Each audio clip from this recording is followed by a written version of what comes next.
Figure it out. Hello, this is Adam Koralik with Flying and Eating. Today, let's go somewhere and do something, and make sure to like, comment, and subscribe. Hey guys, it's Adam here. On the previous episode of Flying and Eating, I made my way out to Washington, D.C. and saw a whole bunch of stuff, and then onward to London. Now, I'm really only in London to meet up with the girlfriend because we are going on to Gibraltar. Good morning. I am now back at London Heathrow. The missus is with me, but she's over there doing things. She's actually their shift to the side. Anyway, so here's the surprise, everybody. Day 5, I think it is. Haven't slept much, as you can probably tell based on looking at me. We are going down to, where are we going? Gibraltar. Gibraltar. Yeah, I've never been to Gibraltar. We'll talk more about it when we get there, but right now we have to deal with, Heathrow. Okay, we got the security. It was Heathrow'd. That's really the only thing you could say, right? Heathrow'd. I hate it. She's not a fan. I don't like it. Yeah, it's okay. Whatever. You do not. I do. Well, hey, I look like a boy. I definitely don't look like a man. Look at this. Well, yeah. Right here, everybody, is the problem with European airports. It's currently 6:15. Our flight boards at 6:45. They won't tell us the time or the gate we're supposed to go to until 6:30. Europeans, why? I beg you, why do you do this? In case it isn't clear, the resulting consequence of not telling people their gate is that everyone pools up around here, and then when the gate is announced, there's a mad rush. There's a mad rush by a bunch of lunatics not sure where they're supposed to go. Oh, did I make my flight? Yeah. Why do that? Like, in the U.S., we'll tell you your gate a month in advance. You're using Why don't you just real stay in airline. the U.S.? I do like the U.S. You should probably stay come to the there. U.S. You want to come to the U.S.? No. Wow. I think we broke I up want to go again. to Canada and go to Tim Hortons.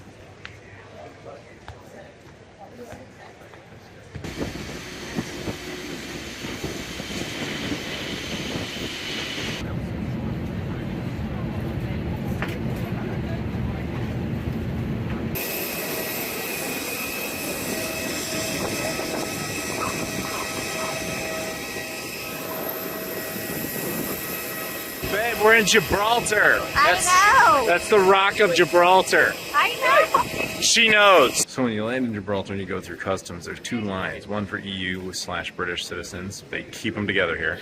And one for everyone else. Now, not too many everyone else actually comes to Gibraltar. So I got the short line, which meant I was through customs really quick. And Babe, she's still stuck out there somewhere. So I got a stamp. Someone didn't get a stamp. Yeah, because this is part of the United Kingdom. Because you're British. And I am not British. That sounds like a new problem, dude. No, I'm kind of alright with it. The missus has gone out for a vape, so I'm currently standing at Gibraltar. This is not a big airport because Gibraltar itself is not a big landmass. I'm no expert on this place, but basically it's a tiny little, almost British enclave that hangs off the tail of Spain. And I don't pretend to know the full history of it, but basically the Strait of Gibraltar, which is the waterway linking the Mediterranean Sea with the greater Atlantic Ocean back in the British Empire days, they wanted control of that area, because if you control that area, then you control the entire Mediterranean Sea, and therefore you control the Black Sea, and therefore if you control Gibraltar, you control this entire section of the ocean, granted the Atlantic, but the pathway to it. And so that's essentially the history of how they got it. Empire. But yeah, so today it's just in British overseas territory. Now it's actually kind of a harder one to get to. Well, it's not that hard to get to. You just fly out of London. But let me rephrase. They don't go to it very much. There's only like 2 flights a day here, or 4 flights a day, and 2 out of Gatwick, and 2 out of London Heathrow, and like nobody else flies here. So we had to fly British Airways again. Last time we did that, we got sick. It wasn't the airline's fault. It's just a curse that happened. But we seem to be all right now. Maybe we'll eat those words later. And then we'll eat food later, too. No, this was cool.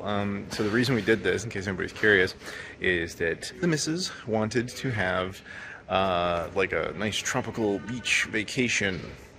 But she wanted to stay in Europe. And I was like, there's not a lot of land options for that. There's obviously Spain, there's Portugal, there's Greece.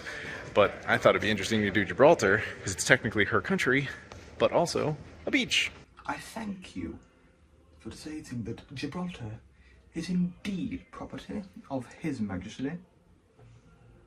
You will be spared when the Empire returns. First time stepping out here, it's kind of like stepping into Guam, you know, which is U.S. territory, being in a British territory. It's the first time I've ever been in one of those. And of course, short line for Americans because not many of us ever come here. But this is really cool, you know. It is essentially Spain geographically, but culturally British, at least just on the onset. You know, the things of the double-decker red buses, everybody speaks English, they take the pound, and since Brexit, there is a border between here and Spain. Because of Brexit, you now have to go through border control when going into Spain. Now, we haven't done this, obviously, because we've only been here for a few minutes. We will go across that border. Also, I guess you can go from the absolute northern point of Gibraltar to the southern point on foot, supposedly, in 90 minutes of walking. Not a big landmass. This, I'm sure you'll see a lot back there. That is the Rock of Gibraltar. That is the big famous thing as far as landmarks go. There's a cable car that runs up there. Maybe we'll do that. Girlfriend does have a little fear of heights, so we'll see how that goes. And everyone tells me, beware of monkeys. There are monkeys here, and they will steal your stuff. So if you come out here, once you walk out of the airport, you'll have no choice but to see Spain. Right here, this is border control. This side is Gibraltar, where you see the Spanish flag, that's Spain. And this fence along the whole thing here, right on the other side of that fence, even like right there, that is Spain. Interesting observation. How does it feel to be part of the UK where you guys drive on the correct side of the road? I don't know. How does it feel to have a giant rock up there? Pretty scary. Gibraltar does not fail to remind you that it is British. It really does not. So it's time to eat something. There's not a whole lot of options in our immediate hotel, but that's fine. We're being very lazy because she wants to go to the beach. So we're going to an Italian place, a place called Nuno's. It smells amazing in here, and there's like 1,000 options on the menu.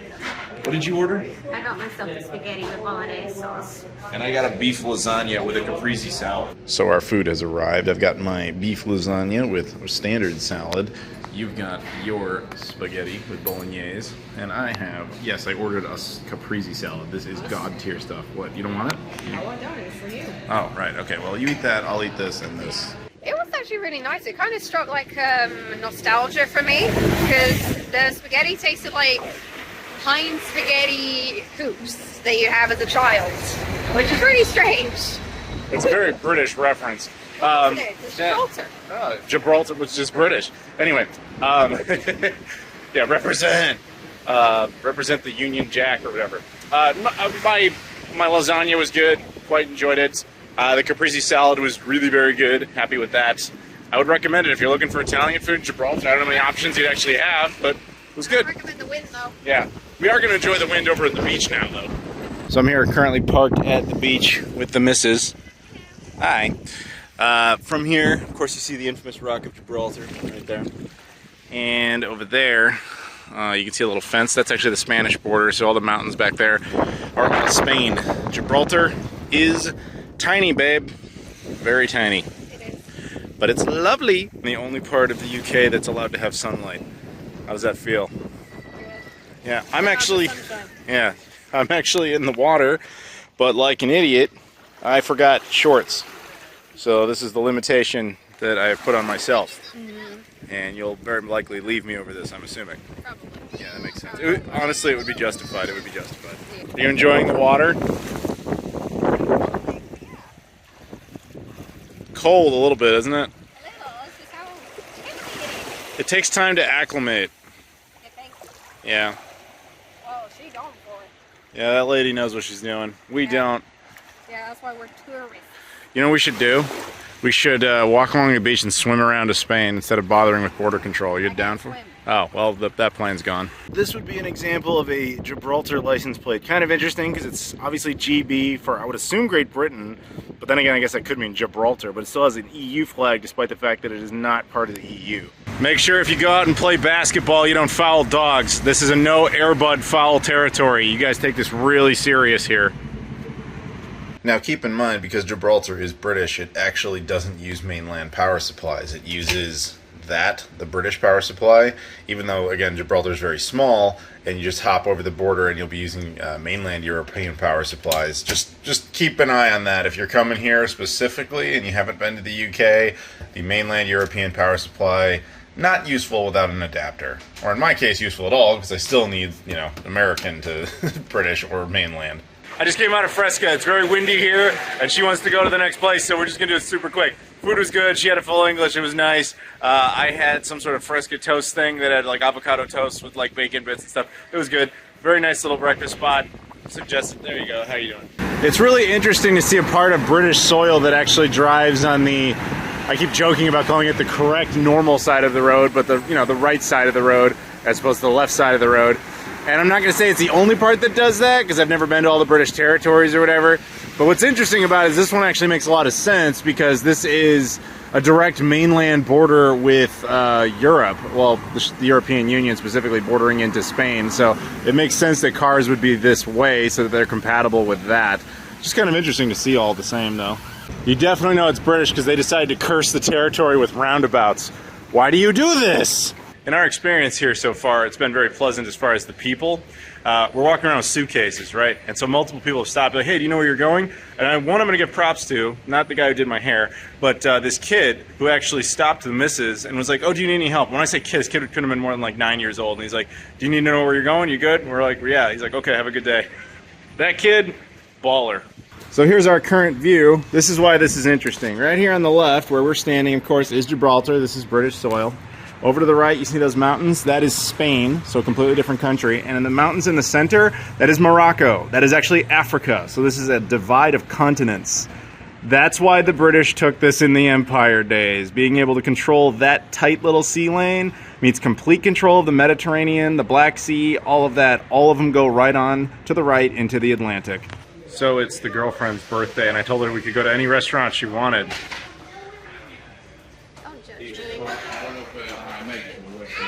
McDonald's.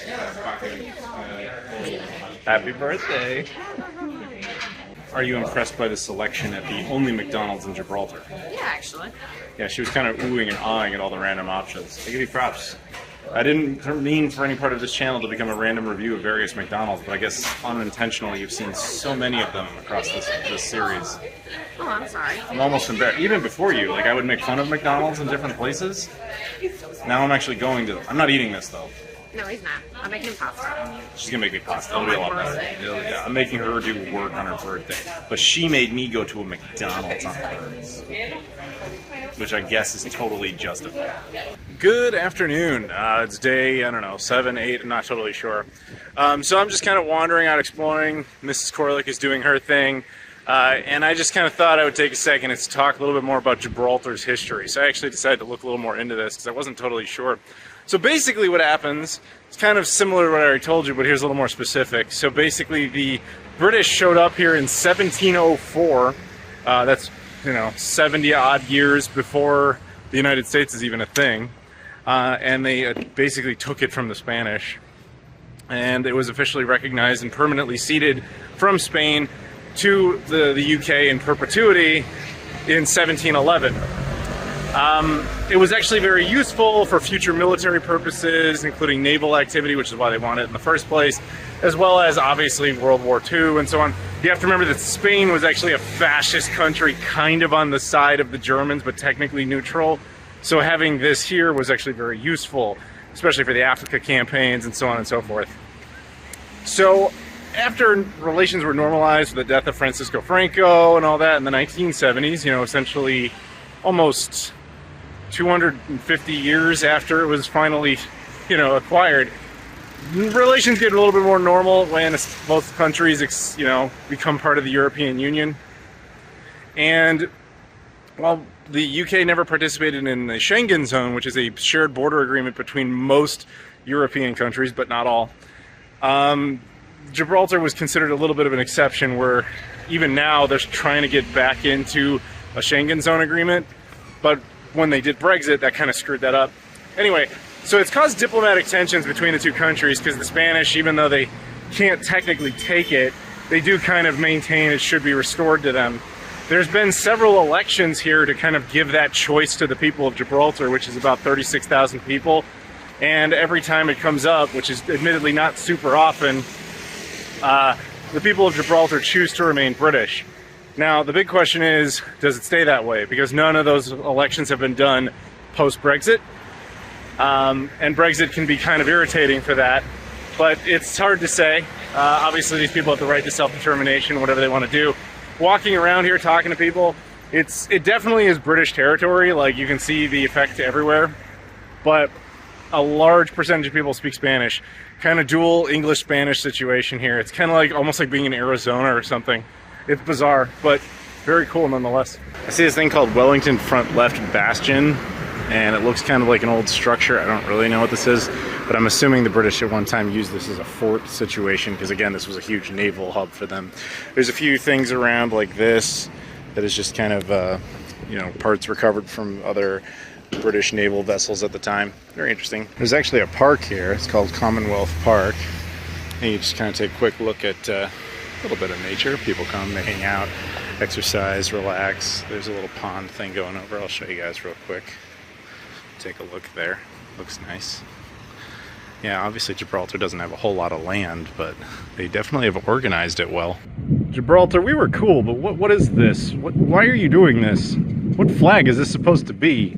Is this like when America invades Canada or something? What am I looking at? The missus and I decided it was food time, so we're at a place called On the Waterfront. Yes. And we wanted to go to a different place, but they just wouldn't acknowledge our existence.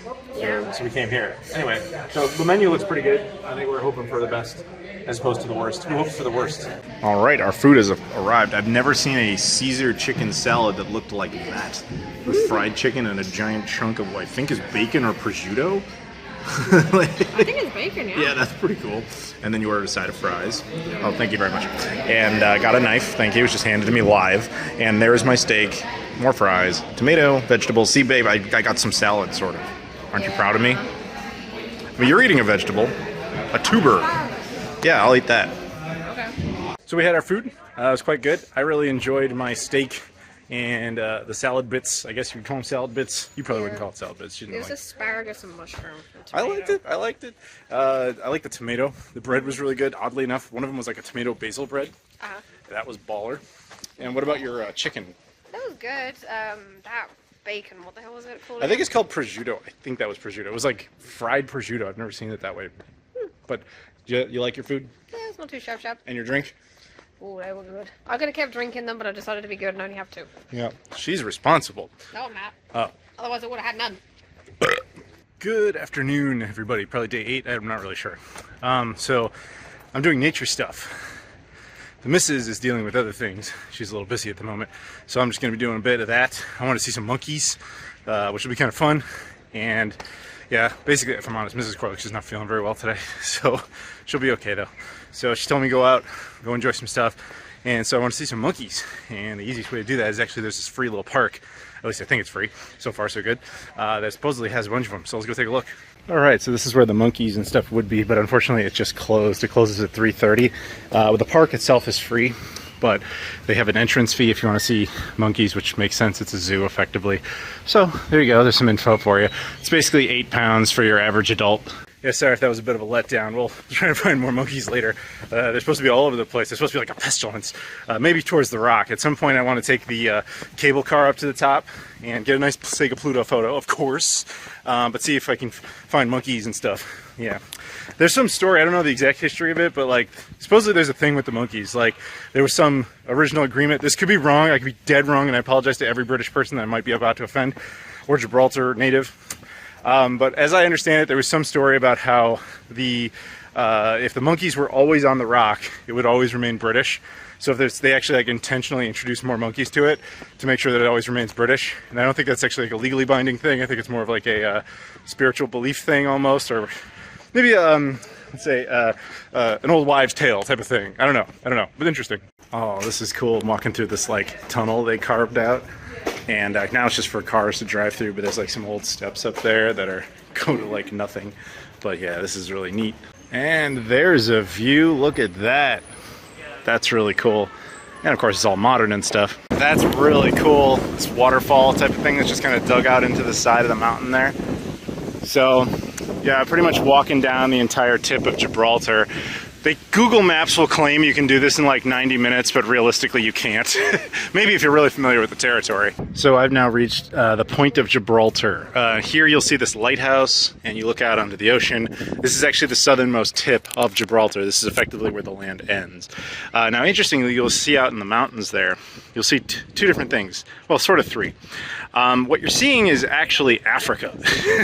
It's that close. This is why the British wanted it in the first place during the Empire days, because if they control this sea lane, then effectively out here you have the entire Mediterranean, which leads on into eventually the Black Sea. Like, think about it. If the Russians, for example, want to take a ship out to the Atlantic, it has to eventually come through this choking point. This has always been strategically valuable, which is why these countries care so much about it. Now, like I said, you're seeing Africa, but you're actually seeing technically two different parts of Africa. One is actually the country of Morocco, and the other is, and this is ironic, is a Spanish overseas territory just across the border. So Spain itself, mainland Spain, is right there, but then you get to the water, and there's an enclave effectively of Spain like right over there. So whenever the Spanish essentially say, hey, give us back Gibraltar because it borders us, basically the British government's reaction is, okay, we'll give Morocco back that, and then that's kind of where the conversation usually tends to end. I don't see this changing anytime soon, especially since you know, Spain and the UK are allies, and you know, they're NATO. They're both European countries. Obviously, they're not both part of the EU, which is now a point of contention. But it's still fascinating nonetheless to be in this odd little bit of geographic history, because you're effectively in 3 different countries and 2 different continents at the same time.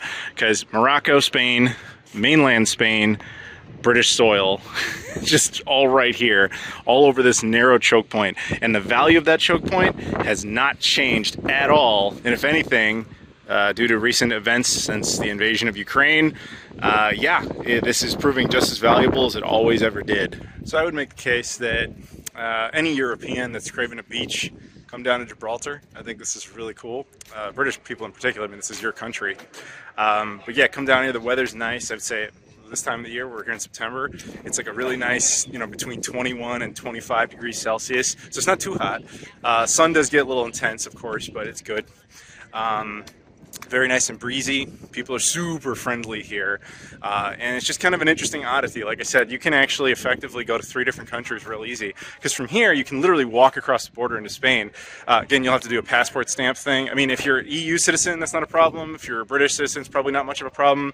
As an American, I'm going to get multiple stamps doing this, which is fine. I don't care. It's not a problem. It's just an extra little layer where they have to actually stamp you. From there, if you really want to, you can actually take a ride into Spain, not that far, maybe like a half-hour drive, and there's another town like right over there across the water, and they have boats all day that actually go down to Morocco. It's pretty cheap, so you could effectively go to 3 countries in one day, super easy. And then the amount of stamps you would get, for, like, if I did that, I would get a Spain entry stamp, and then I would get a Spain exit stamp, Morocco entry stamp, possibly a Morocco exit stamp, Spain entry stamp, Spain exit stamp, Gibraltar entry stamp. It's a lot. This shot might clear it up a little bit. So we're standing on British territory. You can actually see a flag there in the center right. Beyond that, the horizon, you see the landmass, that's still Europe, that's Spain. Now when we cross over here, in between, where you just see it kind of just goes to water, that of course is the Gulf of Gibraltar, where the Atlantic links up with the Mediterranean. And over here, down there, that landmass is Africa, the continent of Africa, with the 2 countries over there being Morocco, taking up the majority on the right, and then just a sliver over here on the left actually belongs to Spain. So that's fascinating, because that country is also technically over there, despite being a continent divided. As you can see, this is still as valuable as ever. This is just shipping that goes in and out. Remember, this thing is coming potentially from the Mediterranean. It's moving its way towards the Atlantic, but any shipping that goes through here also eventually maybe gets to the Suez Canal, goes through that into Asia, into the Indian Ocean. I mean, it's not surprising why the British wanted control of this choke point. You have control of this, you have massive control of the free flow of goods and material throughout this hemisphere. For the record, it is totally doable to walk this, but you kind of have to like to walk.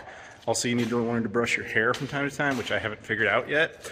But aside from that, you can walk from pretty much anywhere from Gibraltar to another point of Gibraltar.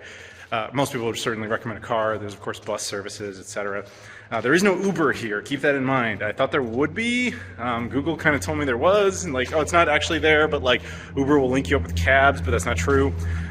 So yeah, keep that in mind. It's walkable though. Obviously today Gibraltar is, just kind of a territory of the British, but it does have a permanent population, but it's still actually used for its original military conception. There are still military bases here which played significant roles in recent activities and wars.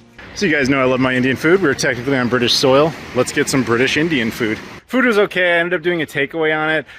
Not great. It was just very average Indian food. I'm not sure I would say it was bad, but I probably wouldn't recommend it either. And that'll do it for part 2. Thank you so much for watching. Please stay tuned to part 3, in which we go down to Spain and over to Morocco in Africa, as well as, of course, cover more Gibraltar, specifically, the monkeys and stuff. I know you guys want to see the monkeys. They're coming. Don't worry about it. Anyway, thank you so much for watching. As always, please like this video, comment down below, subscribe if you've never done that before, and check out all my social media stuff in the description. I've got Twitter, Instagram, Facebook, Discord, Patreon, etc. Thank you so much for watching, and I'll see you all later.